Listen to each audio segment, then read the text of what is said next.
बिस्मिल्लाहिर्रहमानिर्रहीम अल्हम्दुलिल्लाहि रब्बिल आलमीन वस्सलातु वस्सलामु अला रसूलिल करीम अम्मा बाद रब्बि इश्रह ली सदरी वयस्सिर ली अमरी वहलुल उक़दतम मिन लिसानी यफ़क़हू क़ौली। अस्सलामु अलैकुम वरहमतुल्लाहि वबरकातुहू।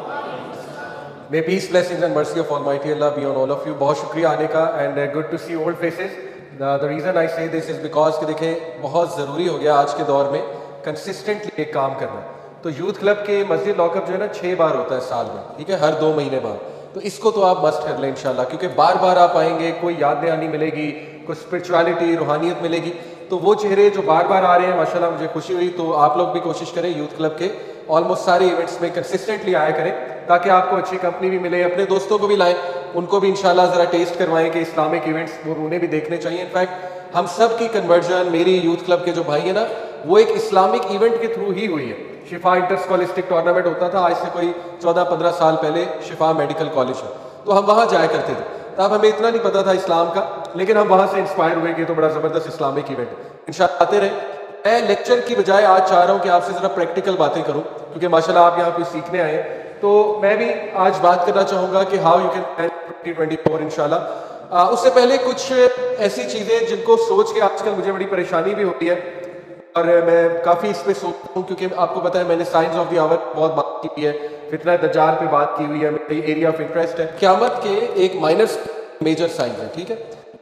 तो मेनली आप देखें ना, इमाम मेहदी का आना, याजूज माजूज वो बिल्कुल एंड में है, लेकिन मैं आपको ऑर्डर बताता हूँ। सबसे पहले इमाम मेहदी आएंगे, उसके बाद दज्जाल निकलेगा गुस्से में, उसके बाद जो है वो हज़रत ईसा अलैहिस्सलाम आएंगे, वो दज्जाल को कत्ल करेंगे। उसके बाद फिर याजूज माजूज है, उनका मुकाबला नहीं कर सकेंगे इंसान, तो अल्लाह ताला एक बारिश भेजेगा, उनकी डेथ होगी उससे। उसके बाद जो है वो फिर धुआं एंड सो फोर्थ। तो ये मेजर। माइनर जो है ना वो इतने ज़्यादा है, तकरीबन मोर देन 100 काउंट किए हैं स्कॉलर्स ने माइनर साइंस में। उसमें कारत बढ़ जाएगी, इल्म उठा दिया जाएगा, मैनर्स बढ़ जाएंगे, मोरालिटी उठ जाएगी, मर्द औरत की तरह बन जाएंगे, औरतें मर्द की तरह बन जाएंगे, ठीक है। फिर इसमें मिसाल के तौर पर पेरेंट्स के साथ लोग डिसोबीडियंट हो जाएंगे, लोग जो है वो अपनी बीवी की ज़्यादा मानने लगेंगे मदर से ज़्यादा, ये भी वन ऑफ दी साइंस है।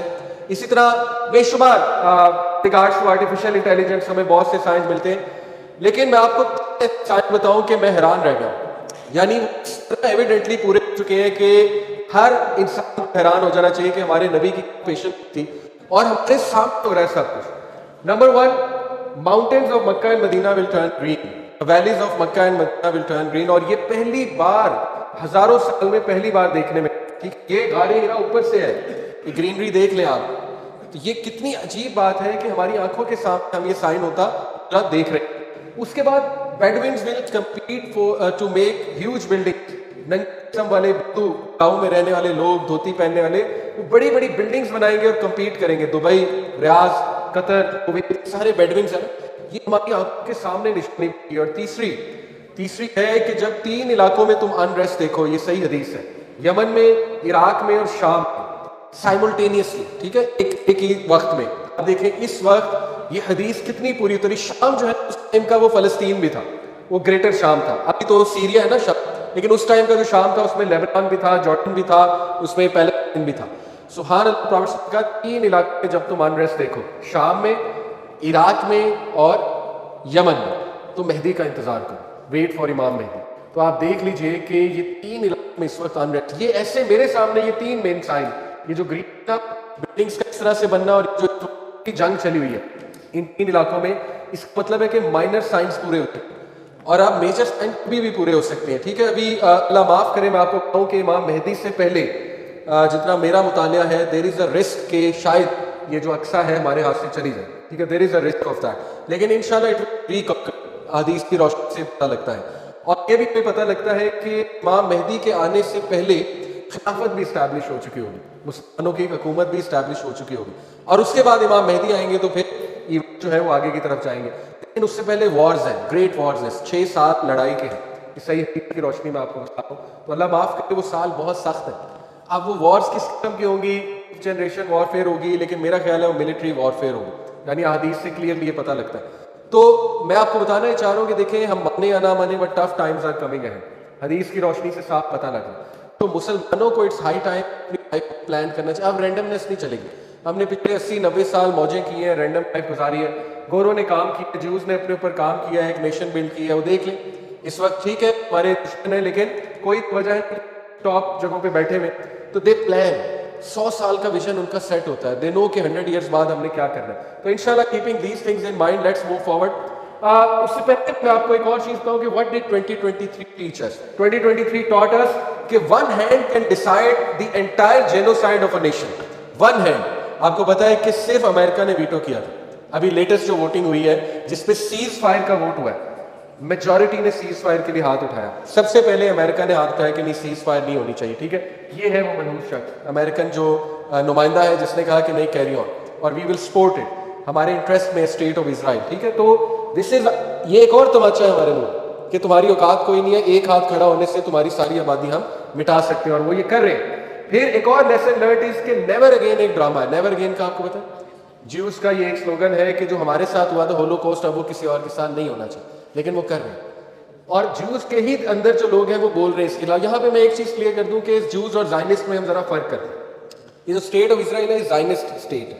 ज्यूज में अच्छे लोग भी हैं, इंसाफ पसंद लोग हैं जो बोल रहे हैं, लेकिन हमें साफ पता लग गया कि उन्होंने अपनी हिस्ट्री से नहीं सीखा और अब वो मुसलमानों का जेनोसाइड कर रहे हैं। बिग लेसन 2023 का, right, how to think global. अपने से निकले।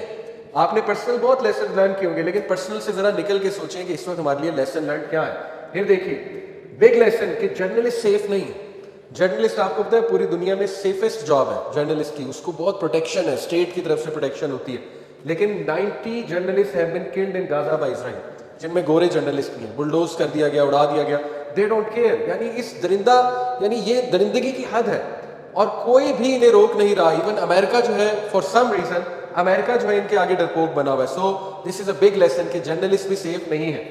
But let's come to positive points. 2023 also taught us कि people have power। अल्लाह ने लोगों में पावर रखी है, लोगों की आवाज में पावर रखी है। आप देखें इजराइल, जैसे अहमद खान भाई ने बात की, इजराइल नैरेटिव से हार चुका है, उसका नैरेटिव खत्म हो चुका है, पूरी दुनिया को पता लग चुका है, सेलिब्रिटीज को पता है अंदर से ये टेररिस्ट है, लेकिन वो बोलते नहीं डर के। उनके कॉन्ट्रैक्ट्स कैंसिल हो जाएंगे, क्योंकि आपको पता है जो ज्यूइश लॉबी है वो इस वक्त टॉप पे ज्यूइश लॉबी है। सारा पैसा, सारी इन्वेस्टमेंट ज्यूज करते हैं, ठीक है, सारा फंड हॉलीवुड को, ये सारी इंडस्ट्री को, म्यूजिक इंडस्ट्री को वो देते हैं। तो but we came to know कि पीपल हैव पावर। अगर लोग निकले बाहर, आप देखें लंदन में लोग निकले, न्यूयॉर्क में लोग निकले, वॉशिंगटन डीसी में लोग निकले। ये अफसोस की बात है पाकिस्तान में इतने नहीं निकले, यानी हमसे ज्यादा तो गोरों ने प्रोटेस्ट किया। देन वी ऑल्सो लर्न कि you have the power to crumble their economy. ये बहुत बड़ा लेसन है, ठीक है। आपको कुछ लोग कहेंगे क्या फर्क पड़ता है, फर्क पड़ा। स्टारबक्स आपके सामने प्राइम एग्जाम्पल है, मैकडोनल्ड्स आपके सामने प्राइम एग्जाम्पल है, कितने ब्रांड्स हैं। सबसे बड़ी तो मिसाल आपके सामने स्टारबक्स है, गिरा है कि नहीं गिरा, कितना इनको नुकसान हुआ है, मजबूर हो गए, मतलब कि ऑफर्स लगा रहे हैं कि हमारे से फ्री ले लो। तो इमेजिन, देखिए आपको कोई ये कहे ना कि नहीं जी बॉयकॉट करने से क्या होता है, उसका सिंपल जवाब ये कि भाई मैं आपके लिए नहीं कर रहा, मैं अल्लाह के लिए कर रहा हूं। मैंने अल्लाह को कल को जवाब देना है कि मैंने कितनी एफर्ट मारी। हम तो ये क्लेम कर ही नहीं रहे कि बॉयकॉट से कोई बहुत बड़ा फर्क पड़ जाएगा। हम सिर्फ ये कह रहे हैं कि भाई मैं कल को जवाब दे सकूं कि अल्लाह, ये जो अलवला वलबरा, दोस्ती और दुश्मनी अल्लाह के लिए, मैंने जिस दिन देखा कि ये एक्टर, ये सेलिब्रिटी इजराइल की तरफ है, मैंने बॉयकॉट किया। जिस दिन मुझे पता लगा ये ब्रांड इजराइल को जो है वो जा रहा है पैसा, मैंने बॉयकॉट किया, अल्लाह को जवाब देने के लिए। ओके।